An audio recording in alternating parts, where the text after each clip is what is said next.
Good evening, good evening, good evening. As you can see, we are on June 30th, the last day of Pride Month, and Dr. Anderson is out in Southern California celebrating his completion of his residency program. So he's at Disney, right? Yes, I'm at Disneyland in Southern California. Wonderful, wonderful, and congratulations again. And joining Thank you. Dr. Anderson is also Dr. Regi Pointdujour, Haitian American. We are celebrating Pride Month, and this is our third episode of Practicing with Pride. And tonight's episode is coming from the Black male perspective. We've had members from PT Proud on our first episode, and our second episode featured Dr. Todd Denoon of the Tobago Pride Association. So, welcome, gentlemen, to our podcast. Thank you. Introduce yourselves. Thank you. This is awesome. Now that I know it's live, now I can start being nervous. No, Yeah, I was like, oh no. It's uncut. It's uncut. But thank you guys for Unfiltered, being uncut. with us. Thank you guys for being with us, Dr. Anderson. Thank you for taking out time from your celebration to be with us. It's definitely an honor to have you guys both. So you can guys just go ahead and introduce yourselves briefly, just so everybody knows, and then we'll just get the conversation going. Our goal here is to just have a conversation. If we were all in the same place celebrating with Dr. Anderson, having some adult beverages and just having a good time. Reggie, would you like to go first? Sure. My name is Regi Pointdujour. I am a physical therapist, a neurologic physical therapist from New York, but I'm practicing now in Los Angeles. And that's me. Thank you again for having me. I'm Chase Anderson. I'm a child and adolescent psychiatry now attending. I just graduated fellowship from UCSF and will be staying as faculty there to work with minoritized kids who've suffered discrimination. So super excited to be with all of you. Wonderful. Awesome. Wonderful. That's awesome. So my first question for you, Dr. Anderson, is how's it feel? What has that journey been like for you? You've obviously on Twitter been very vocal, bringing awareness to some of your struggles from a mental health standpoint, and now how you've battled those demons per se, overcame them, and now you're going to put yourself in a position to where you can help others. And coming from a position of somebody who knows or has a general understanding of what somebody might be going through, what has that been like for you? It's been a gift in a lot of ways. I think I have been fortunate to have met some really wonderful mentors, really amazing friends who saved my life multiple times. And not everybody gets that. Not everybody has that community. I also am. It's a gift because it reminds me I'm now in a position to truly leverage my power and privilege in a lot of ways to help others, and especially I'll be working with kids, so I'll get to work with kids who are going through things I went through and didn't have anybody at the time or didn't have enough people at the time, and just get to validate them and say this happens. It is not you. You are not crazy. It is the world in which we live right now, and let's work on tips and tricks to help you through, and let's get you to where you want to be. And it reminds me, the thing that helped me the most besides community was a lot of friends who said your dreams are valid. So I get to say that to kids now and hold their dreams for them when they can't hold them themselves. I think the other thing is it's been a journey. There were times during med school and residency I didn't know if I would make it, and not just make it through the schooling and through the racism and homophobia, but just make it in general. So to be here and to be clinically in remission for my depression and everything that's also a gift. So yeah, just super excited. Absolutely. Reggie, can you tell us your journey? I don't know if I have a journey. Well, you're from New York going to California, East Coast, West Coast. How was it for you, through PT school and now practicing in California? Yeah. Well, I mean, first, thank you, Dr. Anderson, for sharing that, because I think that if people are in a position to be able to hear it, they can sort of hear hope. So thank you for that. I don't have a similar journey. I am from New York, New York. I graduated from school in '06, I think. And I was in New York for about 7 years practicing before I decided I needed to do something else. And so I was in outpatient orthopedics, actually, well, general musculoskeletal. And I was there for a while until I figured out that I really don't like what I'm doing. And so I had a kind of like a reset. I quit my job, much to the anger of my parents. I moved all of my stuff into my parents' house. Like, hey, I'm living here now. Very upset. I moved to Brazil for a few months. Oh, And then I used the time to kind of think about, like, what am I doing and where should I be going? And I was like, I had ended a relationship that I was in for about 5 years. I quit my job, moved in with my parents. They're like, what the hell is going on with you? So I went to Brazil for a few months, and I thought, I always wanted to go to California. Let me just go. And I did like contracting work in California until I worked at Kaiser, which introduced me to like neuro rehab. So I worked neuro rehab for a while, at Kaiser for like a year. Then I worked rehab at other place. I just kept on bouncing different places until I worked towards my boards. Um, and that's where I am now. Still happy to be in California. Sometimes missing New York. My parents still don't like the fact that I'm not home, but at least I'm not like upending my life again. Yeah, wow. so You did a big pivot. yeah, I was gonna say that's a big change. I mean, you said not only did you say I'm done with this job, I'm gonna move my stuff into my parents. So like I quit my job. You decide that relationship is not what you want it to be, so you end that, and then you're like, I'm out to Brazil. Like Wow. that's a lot of change real quick, and but kudos to you for saying, you know what, you only live once, right? I'm not gonna lie. I have to clear up something just in case he's gonna watch this one day. I was probably most at fault in this relationship, and probably 99.9% at fault. So just know that it was not all of me moving away from him. So Reggie, this wasn't the same ex you had to unfollow on Instagram, was it? Oh no, it wasn't. Oh no, Wait. I'm actually a very nice person. That's hilarious. That's hilarious. So, Reggie, Yeah. Haiti is in the Caribbean, and I know Caribbean parents and Black parents can be very traditional and very tough on the fact of having a gay child. So, how was your experience? And that goes for you as well, Dr. Anderson. How was your experience like with your family, coming out and living your life and your authentic truth? I kind of came out by accident, at least to my mother. My mother found some incriminating evidence in my room. and while I was in high school, and I actually did not explain myself. I mean, I think the evidence spoke for itself, but I did not explain myself. But I know at that point that she knew. But they say your family knows. Yeah. Family knows. They just don't want to believe. And no offense to my Jamaican brothers and sisters, but I'm so glad I'm not Jamaican. So I didn't have that whole that I've heard my friends go through who are from Jamaica, where it's a little bit more violent and pressured.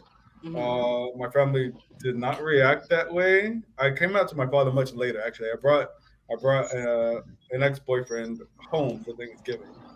Mm-hmm. I figured I was 30 at the time. I'm like, what am I doing here? And I have an older cousin who is gay, who is not really out, never has uttered the words, but is kind of out by acknowledgement, but nobody says anything. And I didn't want to live that way anymore. And that came out, and my father handled it well. He's one of those people who asked me, well, do you want to change? Do you go to church? All that kind of stuff, but never really pressured me to be other than. So I felt very fortunate in that regard. Okay. So not embracing, but also not like repelling. Okay. How about you, Um, Chase? Reggie, thank you for like sharing that. First of all, like it's nice to hear other people's stories. There are cars around me, so like tell me if you can't hear anything. For me, I think yeah, it's like parents always kind of knew. Like there's this one time apparently I like wore my sister's witch wig and my like it got stuck in my train set. My dad was like, "Why are you wearing this?" And I was like, "It's in my nature," and then just like flounced off. So, but when I came out, it was mom and sister were super supportive. My dad, I think, was very scared in a lot of ways. He's a physician and like wonderful. I was also like black and gay in America, born during like the end of the AIDS crisis. Like, I think there was a lot of fear of like, what will my child face? And like, I don't want my child to have to go through that. But I think going to MIT later, people were coming up to my dad and saying like, thank you for sending your son here. Him being open has helped people. So I think that helped, and continued conversations. I think that's something we're lacking in society today in general is conversations and openness, and power through vulnerability in a lot of ways. And I think having those conversations with my dad and just like in general with people who didn't get my being gay at first has been so life-changing. Some of those people are my strongest allies now. So my sister has always been super supportive. I wouldn't be here without her, and my mom too, and my dad. Like for everything else, my dad very much like supported me educationally, through funding, through like other things, and loves me. I think it just took a little while to be like, oh, this doesn't fit the vision that I had for my like black son. He will not get married. Back then, it was, will he have kids? Like, can he have kids? Will he ever have the same rights? And like, what will he go through? But what I have loved is like seeing him now. He like sends me articles on trans health, and like it's just it shows you the power of conversation and how people can change. So I am very fortunate for like my family that I have, and like I show up now, and everybody's like, he's gay as F. So like it's we want. That's awesome. So you mentioned your dad is a physician. Is what tract of medicine does he practice in? Yeah, pediatric anesthesiology. So peds, I think, runs in our family, basically. Awesome.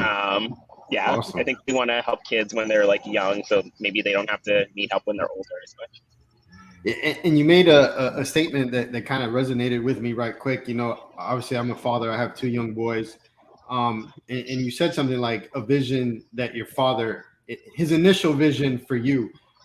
Speaking as a father, you know, I think I have a vision. You know, I have what I think my kids are going to be like, what they're going to grow up to do. And whenever it gets to that point, however that shakes out, you know, I think that's probably the biggest obstacle initially is going to be that, well, they didn't fall into the vision that I had for them. But at the same time, that's okay because they can still, you know, create their own mold, whatever that may be. But I can definitely see where that shock of like, you know, this wasn't what I had planned or envisioned for them, right? Like, you know, you said he was very supportive with your education and all that other stuff, and all that kind of ties in, right? Like, you know, I always joke around, like I went to Florida State for my undergrad, and one of the big rivals, football and all that stuff, is the University of Florida. So I joke with my wife, I'm like, I'm not paying for them to go to the University of Florida. Like, you know, they will have to figure that out. So, you know, in a joking manner, you have these visions, you have these ideas of how things are going to shake out. But then when they don't work that way, you know, it's up to me as a father and very similar to your dad to take a step back, kind of absorb, you know, digest it, and then say, okay, this is how we're going to move forward now. And not everybody gets that though. So, you know, you obviously were very in a good position, as well as Reggie, you know, to where you had that, okay, you know, let me digest this, let me kind of figure this out myself, and then hopefully get to a position where I can better support you in your needs and whatever that may be. So, you know, that's definitely like a true, like I said, as a father right now, that every day I have a vision as to what I want them to be. What actually happens obviously is up to to the man upstairs. But yeah, it's very important to be supportive, you know, and even like my kids now, they're just different. You know, I have a way that I was raised, and things worked a certain way when I was a child. And you know, things are different now. We were watching a movie just before I came on, and my wife's like, "Why do they need to know about the internet?" Like this, it was a Disney movie. We're big Disney fans, Chase. Like I was just at Disney on Saturday. Yes. So, anyways, it's like, why do you know, watching Wreck-It Ralph, and it's like, why do they need to know about the internet? Why do they need to know about Google? You know, my kids are 6 and 3, but it's just those day-to-day challenges of trying to absorb and support them in what they need at that given moment, however they need it. So yeah, they're very, very good points there. And I'm glad that you guys both have had that support to a certain extent. A follow-up question. My father was probably more disappointed that I didn't go to medical school. My father was like, okay, medical school, marriage, 3 houses. My sister Renelle, she actually did those things, so he got Okay. Is she older than you, Reggie? No, she's younger. She's younger? Okay. So he's back. How many? Is that your only sister, Reggie? You No, I only have 3 sisters. Okay. Did the other 2 sisters hit any of those marks?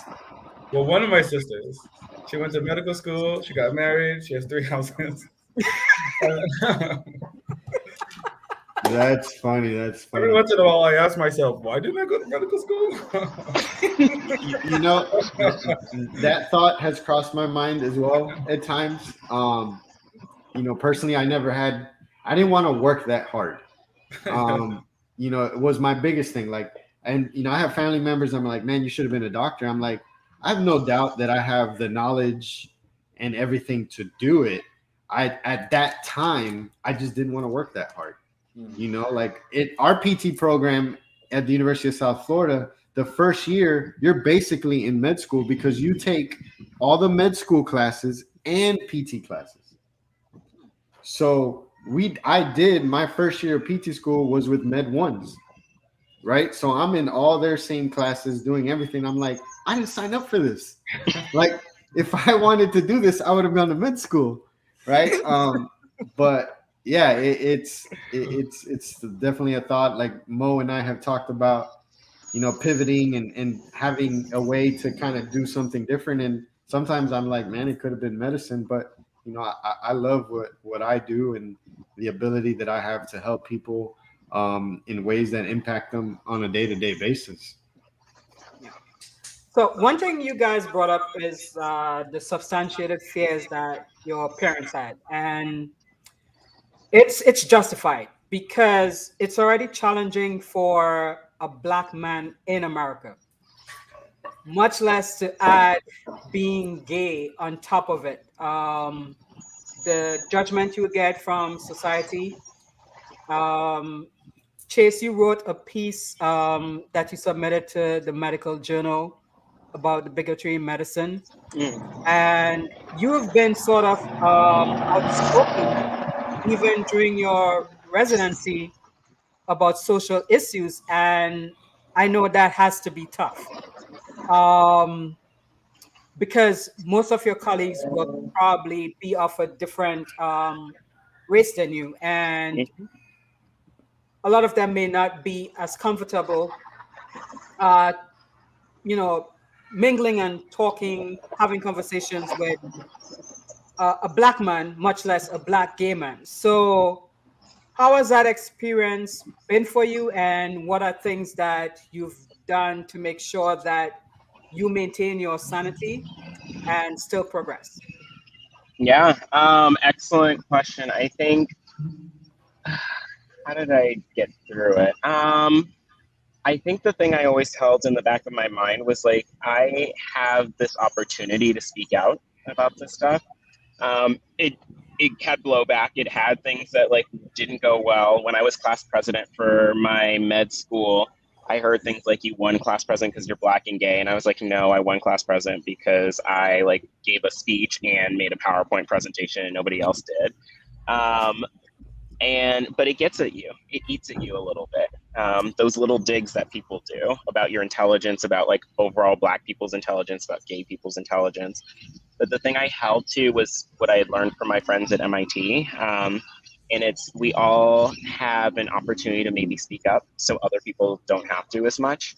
And I remembered, for me, it was holding to like, if I don't do this now, other people are going to go through this, and like they might not have like the mental capacity to deal with it. They might not have like this like strength at that moment to deal with it. They might not have the community that they need to support them by doing it. So for me, I always knew that there could be blowback, but I said like, I can make it through this. And maybe one day, like kids who are like minoritized, either just like by race or by like sexual orientation or by both, maybe they won't have to. So they can just be kids, they can be themselves. So that's why I did it. And then what I did to keep myself sane was I relied on my community of friends from MIT. Some of them are the people that I'm actually going to Disneyland with. Like we've been friends for, it's almost been like 15 years, not to date myself now, but like it's been a long time. And these are people who changed my life and said like, you as a Black person, you as a gay person, you as a Black gay person are beautiful. I think we aren't told that often enough. We aren't told, like minoritized people are not told, like you have something in you that is so special. Those friends did that for me. And so that kept me afloat. The other thing is knowing what helps recharge me. I learned during med school I'm pretty introverted actually. And so like going for 4-hour walks with K-pop and like in my headphones and stuff, playing board games with friends, going out clubbing, but also knowing like it's okay to leave or like stepping away from things. It was figuring out what recharges you and setting limits as you go. Because people will come up to you and say like, I need this, that, the other thing from you. Please explain racism for me. Please explain homophobia.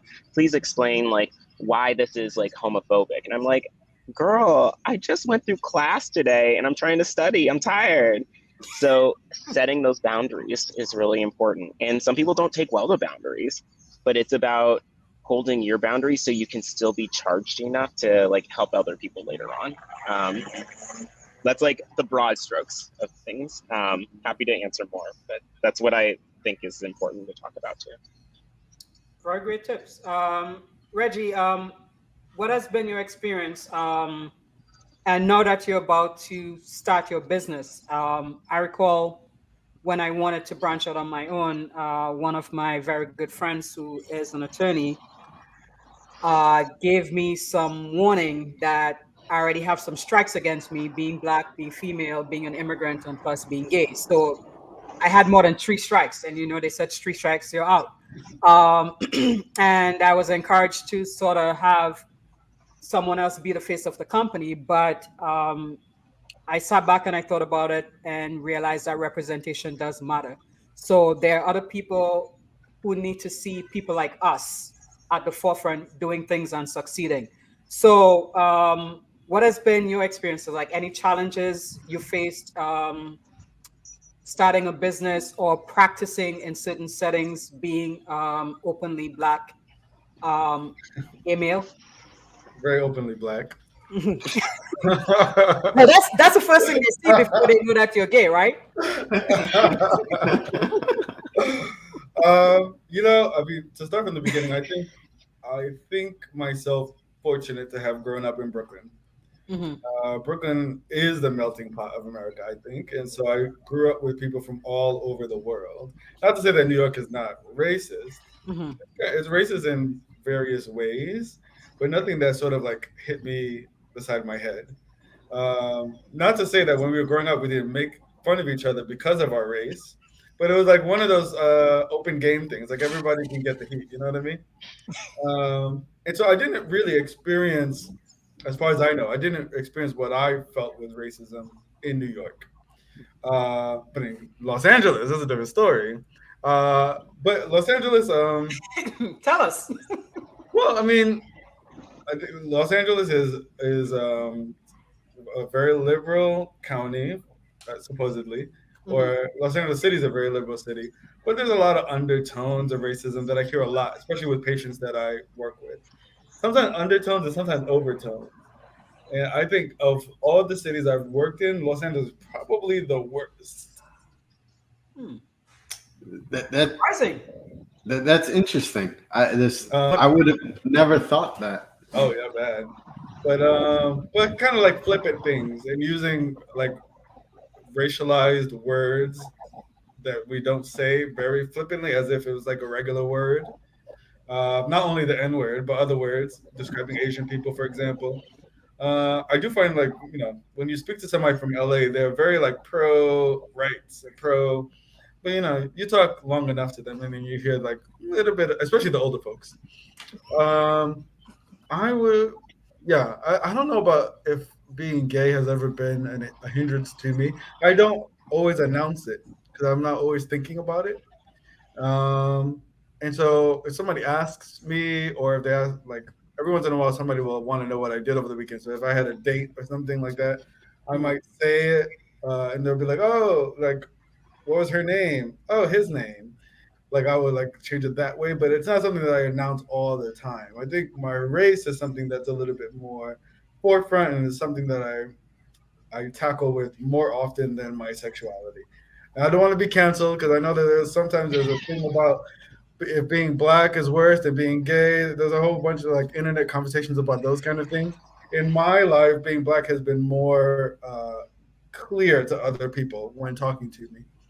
Um, so I don't know. So yeah, being black has I think been a little bit more of like did they say that because I'm black? Or I mean I've been told like, oh, you're not like the other brothers from like an older white lady. Like, what other brothers? First of all, I said, let me stop you right Oh, there. you like you're well spoken, articulate, clean. That sort of thing. That sort of thing. Well, I'm about to probably get canceled because I'm about to bring something up that you just, slightly tapped on the head. Especially in our profession. Okay. I'm black and I'm gay. I often feel like there's so I have to clear my throat because I have to choose my word wisely. Because Alex is gonna kill me if our show gets canceled before. No, listen. I'm writing up the paperwork right now. Before you say what you're about to say, one of the biggest things that we stress on this platform is that we want people to be themselves, whatever that is, right? Because I can't speak to Mo's experience, Chase's experience, Reggie's experience, because I'm not in your shoes, just like you guys can't speak to any of the experiences that I may have. But what you're telling me, I'm going to believe and I'm going to take it because you're telling me that, right? So I have enough respect for you and your thoughts and feelings to do that. So Mo, do what you got to do, like damn the show, because this is what we're here for. It's an opportunity. Real difficult conversations. It's an opportunity. So only I can cancel you then, Mo, because we black, gay, Caribbean. Let me get my pen out. So, like especially in the professional world, I feel like sometimes or the black race issue takes a backseat for the LGBTQ plus agenda. And sometimes I'm a little bit torn. I'm just being honest. Because if I go somewhere or because I do home health, if I enter somebody's home, the first thing they're going to see is my skin color. So like Reggie, I do understand the racial overtones and undertones that you will get because that's what people see. I am, the way I dress and carry myself, yes, it would appear obviously that I am gay. But if I was discreet about it, people wouldn't know. So I just feel like, yes, both groups are struggling and both groups are marginalized, but I honestly do think the black and brown race issues take the backseat to the LGBTQ plus agenda. And I just want to ask you both, since you're also black and you're also gay, if you feel the same way, and if not, why not? I what I want to say is that in like my identities cannot divorce from each other. Okay. So like I find myself embodying everything that I am. And so I can't say I feel more black than gay because that doesn't feel right coming out of my mouth. I am a person, I happen to have been born black from Haitian immigrants. I'm gay. Like that has nothing to do with my choosing. None of it. So, but in terms of community, as I grow up, I feel like Caribbean community is my community. That's a pocket. And then a little bit bigger than that is the black community that encloses, like, surrounds the Caribbean community. I don't find myself a part of a gay community. I find myself a part of a black gay community only because I kind of like am part of a black community. Does that make sense? So Yes. black and gay for me are not divorced. It's not like I have my black friends here, my gay friends here. It's like if you're in my life, we're all like mixed in there together. I think I would agree with Reggie from like what I like. It's hard to divorce them. I think there have been instances where when I was younger, it was much more of like people talking about my being gay, and I could compensate by like my intelligence or other things, and like I compensated in different ways. I think in med school and medicine in general, it's been more of my being black, to be honest, has been like the thing that comes up for people or their biases. But I think the thing I have learned and loved in psychiatry is like thinking about all groups. And I think we have this thing in society where we compare trauma almost of like this group has it worse, or like our group has it worse, or I've gone through this, or this has happened. And what psychiatry is really beautiful about is like, let's take a step back and say, like, everybody's gone through things. And like, we are all siloing ourselves almost as like a racial group or an ethnic group or a sexual orientation group. And so I think that's part of like the system that we live in that tries to silo people. And so how do we take a step back to unite those groups a little bit more? So for me, I think both things aren't divorced. And if I did divorce them, it's a sign of like the system impinging on like my identity in some ways, if that makes sense. Absolutely. Yes, it does. Absolutely. So with that, so you guys have both have established that you are who you are as one, and we're not necessarily like Reggie said, my black friends, my gay friends. So with this being Pride Month and the last day of Pride Month, what does that mean to you? So every June we celebrate Pride. You'll see companies, whether they're doing it with the right intentions or not, they're going to put forth this front, as I'm going to call it. We don't want to get canceled, Alex. Hey, as it's June, let's celebrate everybody, and I do feel that there are entities out there that do it to appease, not necessarily because there's any meaning behind it. But what does it mean to you guys, right? Because it's a month, and we have months for other things. We have weeks for other things, different things. So, and quite frankly, it seems like every day there's like a different day. Today is a donut day. Tomorrow's wine day. Next month is whatever day, right? So what does it mean to you? Like, what does this month, or what does Pride mean to you guys, and how you carry that to next year, or what you're doing between now and next June? Yeah. The first thing is it means that we get a couple more days than we get in Black History Month.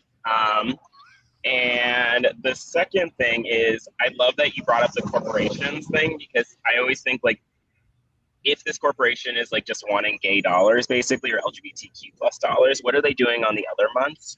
Is something I think about too. For me personally, Pride means being more of my authentic self in a lot of ways. It is, I think we don't, non-minoritized people and even some minoritized people don't recognize how hard it is just to show up at the door as yourself. And so I think Pride is a time of like, I'm going to push that boundary a little bit. I'm going to like on Twitter, I'm like posting pictures that like should get me fired, but UCSF is like, we support your diversity, but like definitely like with a harness and like other things. And like, I wouldn't have done that years ago. And that's like, I wanted to push the boundaries a little bit of like, hey, I'm still professional. I still take care of patients. I still help people. I'm just showing you a little bit more of myself, like my true inner self.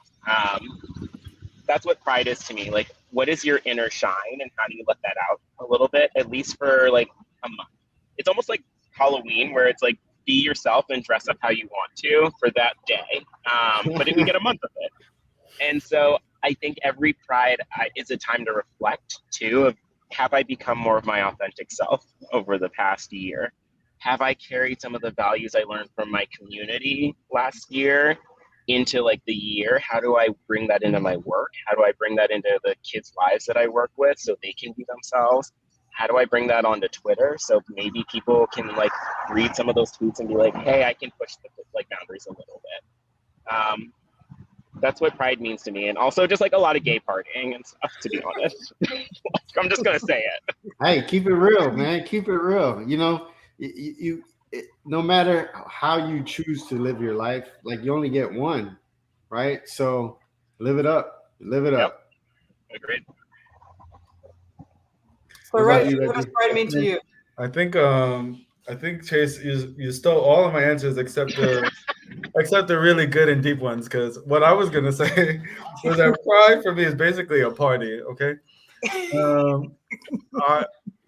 I don't find myself more or less proud in June, but you know, there's like gorgeous men flying into your city, partying every day. I mean, how could you beat it?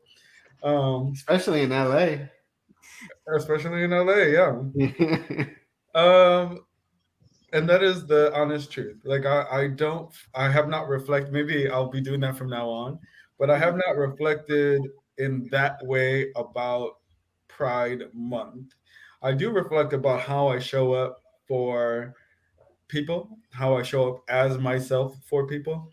You know, I used to work at county hospital for a while, and being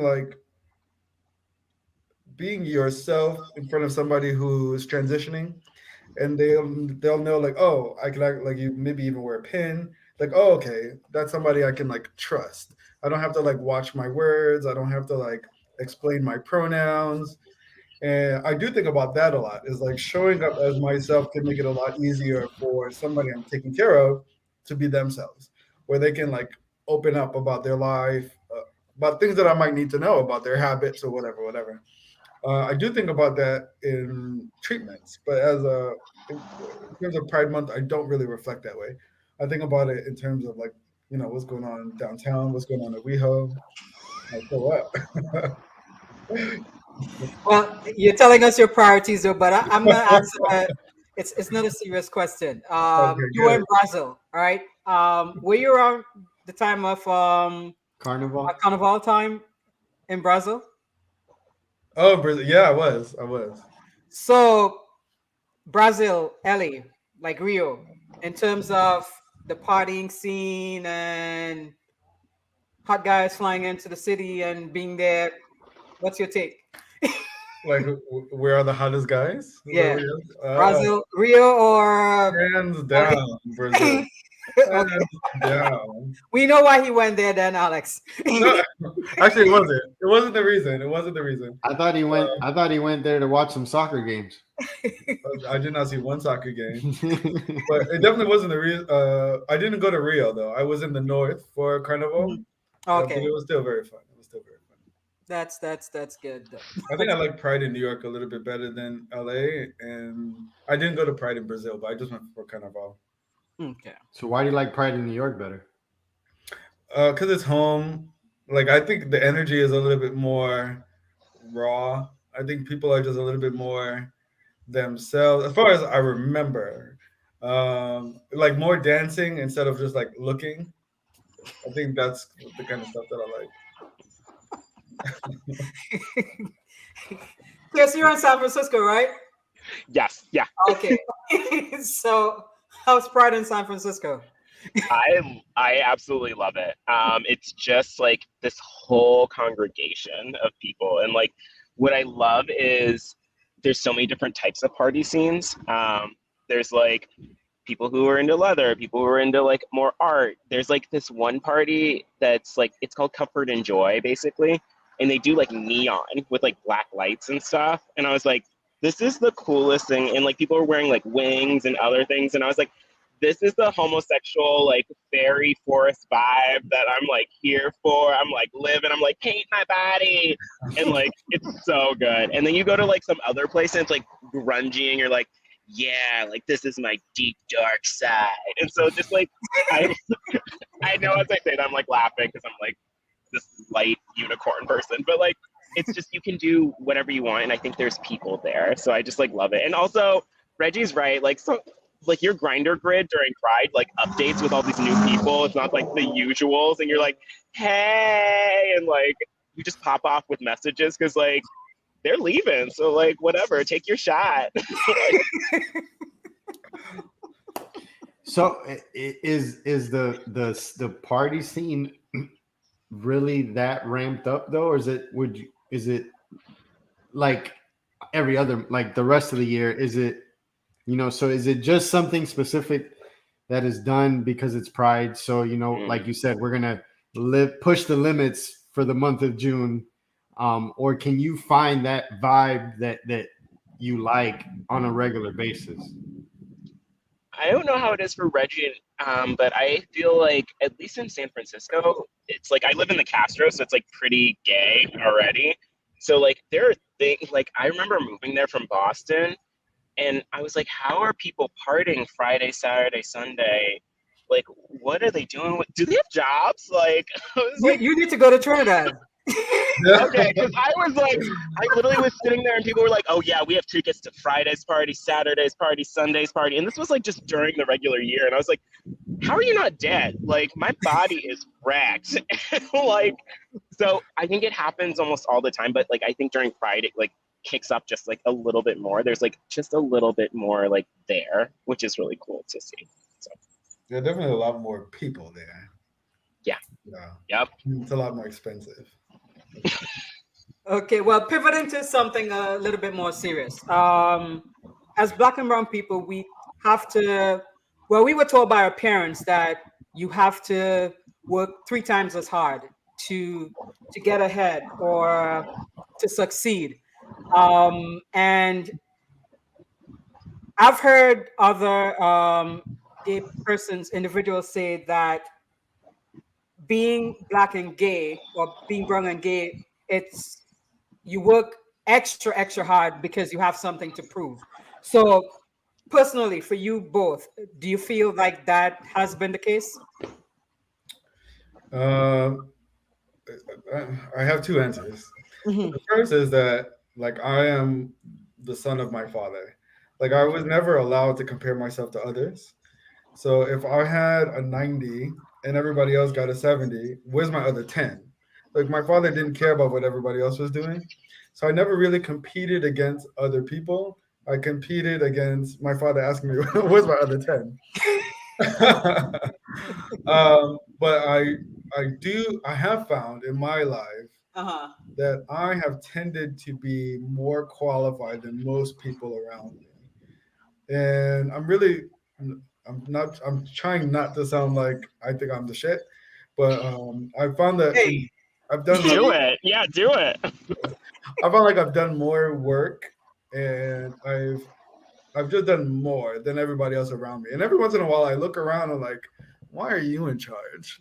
Or, you know, so maybe subconsciously I thought that I had to do it, but I always thought that, I mean, I also am from New York. So what we do is work hard.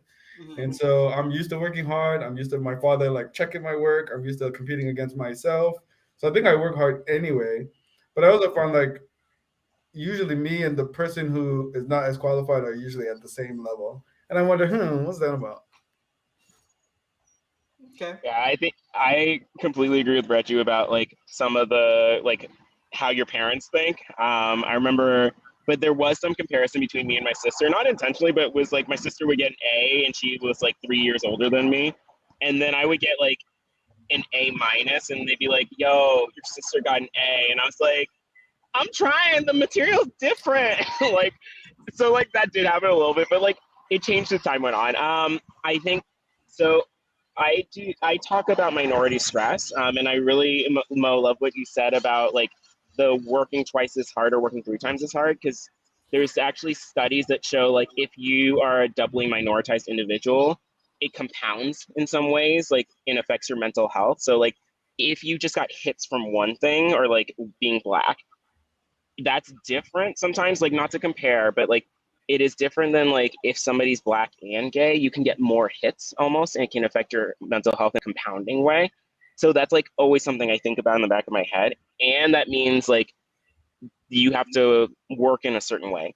But I think the other thing that I've realized and what's been great about being both is that like they compensate for each other, or they actually can enhance each other. The example I give is like when I walk around police people, I get really scared as a black male in America. But I change how I walk and like how the tilt of my voice is, like so I sound more stereotypically gay to seem like less threatening and things like that.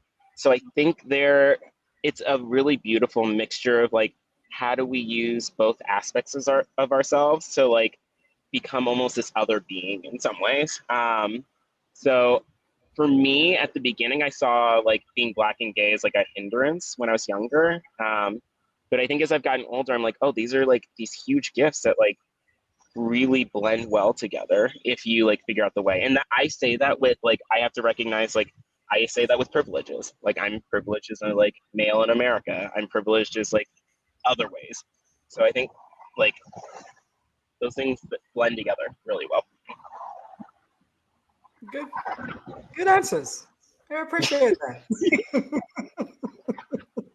And Reggie, look, if you're the shit, you're the shit. Just own it, okay? Yeah, Own Reggie, it. you totally are the shit. Own it. Just own it.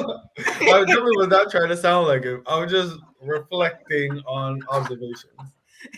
You see what my t-shirt says? Hello, I'm limitless as fuck. Oh, Okay. AF. Oh, yes, of course. Now, do you mind if I ask you, Mo, if you have experiences? Your experiences About working harder? Yes, most definitely. On the first episode that we had with Dr. Carla Bell, Dr. Chris Condren, and Sherry Teague, I spoke about having to be like a Martha, and that I had to get to the point where I knew I could fully support myself and didn't have to rely on any particular person per se, so that I could be comfortable being my authentic self, because of the judgment that I knew I was gonna expect to have from extended family members and my community that I grew up in and stuff like that. So there was a special drive to make sure that I was successful no matter what. You know, I'm kind of reflecting now about. So I told you I have an older cousin who's gay. Yeah. And myself. We grew up about 22 of us in terms of cousins on my mother's side. And until very recently, my cousin and I, the gay cousins, were like the ones who had like the highest degrees. So I always wondered, maybe we were doing that subconsciously. We were just trying to be better. So we didn't have anything to apologize for. Yeah. You know, I've always wondered that myself, you know, interacting with, you know, friends and family members who are gay, and their work ethic typically is above and beyond, right? So I've always wondered, you know, is this truly them being that driven, or is it the sense that they feel that they have to make up for being gay, or whatever the case may be, right? Like, because it's a lot of, I don't want to say a lot, but the people that I've interacted with who happen to be gay are usually very successful, very hard workers, you know, and it's almost like you start to ask, like, how much is good enough, right? Because like you're like at the top of the mountain and you're still trying to find for something else to climb, right? And whatever the reasoning is, like kudos to them and props to them for doing that, because at the end of the day, you know, gay or not, you still got to put in the work, right? Whether you're trying to make up for something or not, like you got to do the work, and it takes a special individual to do that kind of work.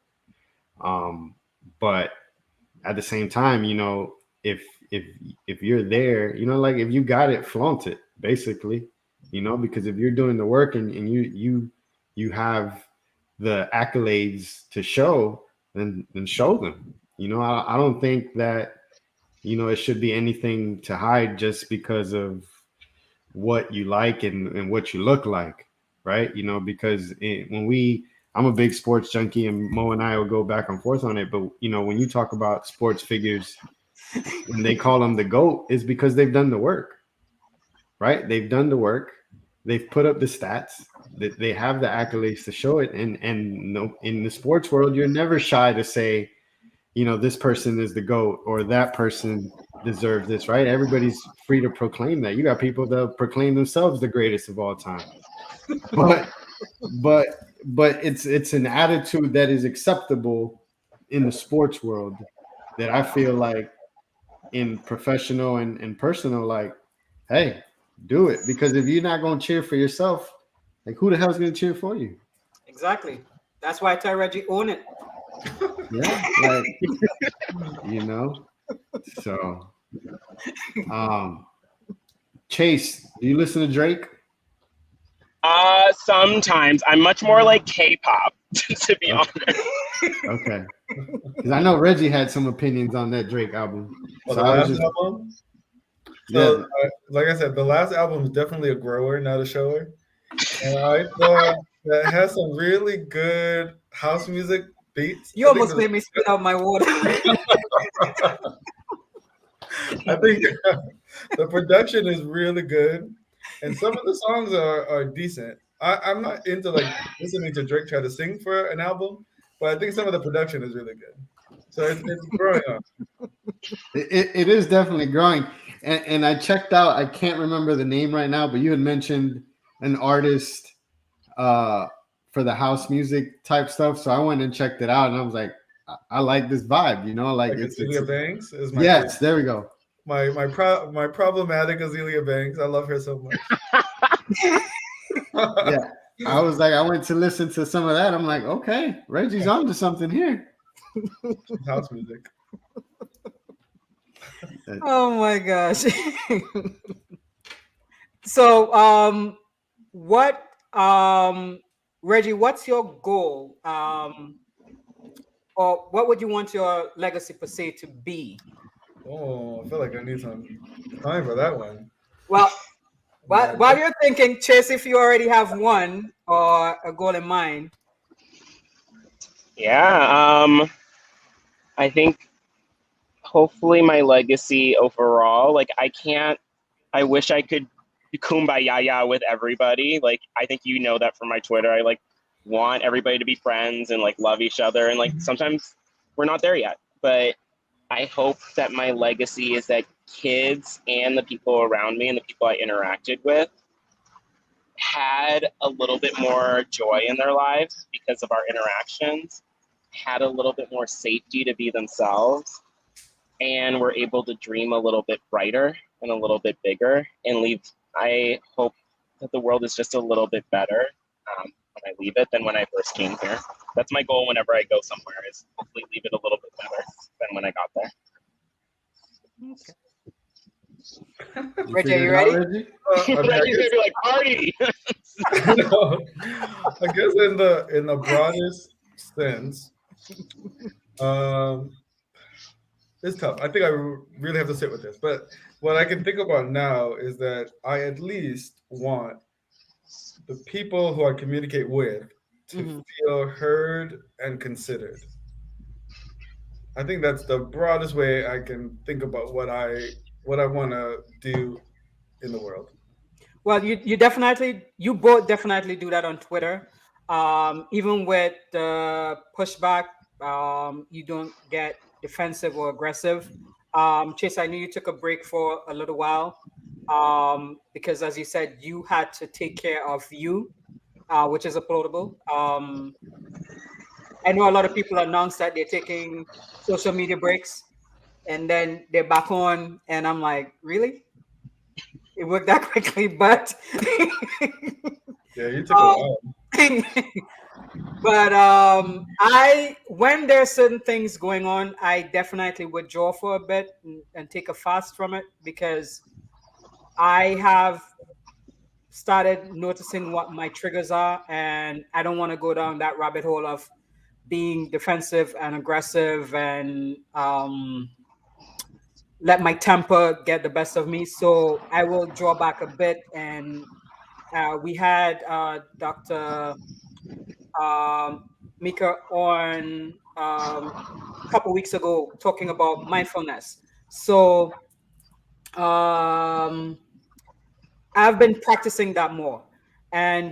But you two seem to have a gift of remaining calm no matter what subject is being discussed on Twitter, even with all the nasty stuff that may come at you. So kudos to you guys for that.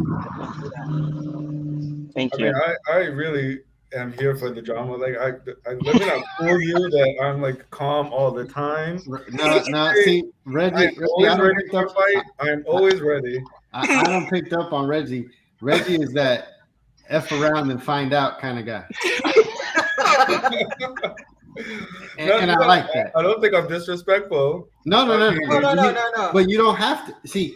You don't have to be to still be that guy though. Oh, Yeah, you have a subtle like, way of giving digs. It's like you don't have to be, and I'm here for it. Like, first of all, like for me, Twitter isn't real. Like, I don't. But you know, anybody that says anything to me, or even I don't engage really. You know, I try to keep it more positive, fun, sports, whatever. But I see it, and I'm like, this ain't real, because half the people on there, if not more than that, would never act like that in real life. Right. So like for me, it's like Twitter isn't real. So once I've kind of got that established, I was like, I don't care what you say. It's just not going to get me like that. Like we can have a conversation. I might get more animated about a sports debate than I will somebody calling me a name or anything like that. But yeah, like it's just, to me, it's not a real spot. But yeah, like let's have conversations. Let's put it out there. And what you guys are doing, continue to do, because it's, you know, we might be doing it as passively or in a joking manner, but it only takes one person to read it and say, damn, I needed to see that, or I needed to hear that, to just kind of change the way that their day goes, right? And if you can get one good day going, you start to stack those up, and it just gives people a community to interact with somebody that they'll never probably see in real life or have the chance to meet in real life. But I feel that that's the biggest thing that Twitter means to me. Like my wife always makes fun of me. She's like, you have all these friends that you've never met. Yeah. And I'm like, but it's real, because I feel like through Twitter, there's a community. That's how we met. It's a community that gives me what I feel like I need at any given moment, right? Whether it's something serious, whether it's something funny, whether it's sports, movies, music, I can go there and get and find what I need, what I like, and sometimes what I don't need, but I needed to hear it or I needed to see it to say, hey, this is not what you need to be doing right now, or this is a good point, just something for you to think about, right? Because at the end of the day, to me, that's the biggest impact that we can have with this platform, is just give somebody something to think about and then see if they can act on those thoughts, right? And I feel like that's what you guys do. You know, Chase, I love unapologetically how you just go out there and push the limits, as you've said. So hopefully it's not just a June thing, it's an everyday thing, because man, like people need to hear it. People need to understand it. And Reggie, the same thing with you, bud. Like, you know, put it out there. I just never wore it on social media. Say it again. What did you say, Reggie? I said I have a harness in the closet. I just never wear it on social media. Right. Listen, whatever you decide to put out there, man, I can promise you this: Mo and I are going to support that. So whatever it is, man, keep doing it. But I want to thank you both very much for coming on the show and having fun with us. Hopefully you guys enjoyed it as much as we did. And enjoy your last parties. Reggie, you going to a party tonight? Come on, he got to work tomorrow. And I do have a holiday weekend. Huh? It's a holiday weekend. Yeah, it's like I'm not working on Monday. Oh, okay. Yeah. All right. Well, yeah, you get a pass. But Chase, man, congratulations again. Enjoy Disneyland. Hey, if you actually go in the parks, I don't know if that's what you're doing. The Cars ride at Adventureland Island, that thing's amazing. It's probably the best ride in the whole Disney enterprise. So hey, I'm into it. Definitely check it out. But anyways, for real, guys, thank you very much. Really appreciate everything that you've done. Well, thank you for having me. Taking the time to be on the show with us. For all our haven't subscribed, please go on the YouTube page and subscribe, follow, share. We really appreciate the support, and we hope to continue to bring good content. And maybe we'll have a round 2 a year from today, and then see how far it's gone in a year for both of you guys. I'll start reflecting on June. I'll start partying more. There you go. See, like you guys each learned something from each other, so that's good. Thank you, guys. Thank you. Good night, everyone. Thank you. All right.